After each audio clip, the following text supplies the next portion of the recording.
सोलापूर महानगरपालिकेची जी ॲम्ब्युलन्स व्यवस्था आहे तिची आज पाहणी केल्यानंतर एक गोष्ट निदर्शनात आली की सोलापूर महानगरपालिकेच्या 17 ॲम्ब्युलन्स आहेत, पण त्यापेक्षा मधल्या 7 ते 8 ॲम्ब्युलन्स गेल्या 4-5 वर्ष झालं धूळ खात बंद पडलेले आहेत.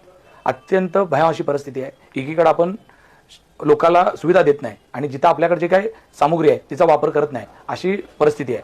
आज तुम्ही बघितलं असेल सिव्हिल हॉस्पिटलच्या समोर 20-20, 25-25 खाजगी वाहनं चालतात आणि आपल्याकडे जी काही वाहनं आहेत ती धूळ खात पडले, त्याचे स्पेअर पार्ट चुरले गेलेले आहेत.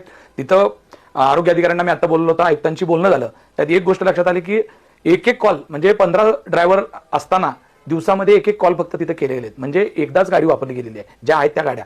म्हणजे तिथं कसलंच कुणाचं नियंत्रण नाही. आरोग्य अधिकारी असतील किंवा संबंधित अधिकारी यांना फक्त गाड्या खरेदी करण्यामध्ये, टेंडर घेण्यामध्ये इंटरेस्ट आहे, पण पुन्हा ते आपलं चालवायचं आहे, ती जबाबदारी आपली आहे, ह्याच्यावर कुणाचंही लक्ष नाही.